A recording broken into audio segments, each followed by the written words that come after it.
इथे मी 1 लिटर म्हशी दुधाचा वापर केलेला होता मसाले दूध बनवण्यासाठी. का तर बघा म्हशी दूध हे घट्ट असते आणि पटकन असं छान मसाले दूध तयार देखील होते.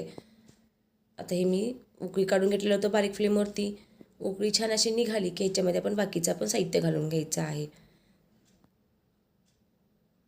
ते इथे मी 1 चमचे वेलची पूड घातलेली होती आणि मी घरी बनवलेली ड्रायफ्रुट्स पावडर आहे.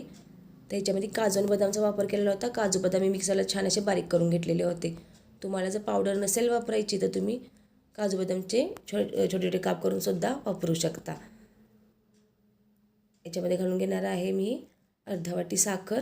तुम्हाला जर अजून गोड हवं असेल तर तुम्ही साखर वाढवू शकता, पण अर्धा वाटी हे प्रमाण योग्य आहे. आता मी पुन्हा बारीक गॅसवरती याची छान अशी साखर विरघळून उकळी काढून घेणार आहे, जेणेकरून वेलचीचा फ्लेवर पूर्ण असा उतरवा.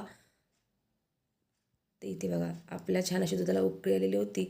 एका उकळीतच आपलं मस्त असं मसाले दूध तयार झालेलं होतं. तर आपल्याला बाजारातून विकतचं मसाल्याचं पॅकेट आणण्याची अजिबात गरज नाही. घरगुती साहित्यामध्ये खूप छान असे मसाले दूध तयार होतं. ते इथे आपलं छान असं बघा मसाले दूध तयार झालेलं आहे. तर मी हे ग्लासमध्ये काढून घेणार आहे बाप्पाच्या नैवेद्यासाठी. आणि ह्याच्यावरती असे बारीक केलेले मी आता बदामाचे काप घालून घेणार आहे. खूप छान असं अगदी कमी वेळात झटपट 5 मिनिटात हे तयार होतं. त्यामुळे तुम्ही नक्की ट्राय करून बघा विकतचा मसाला न आणता.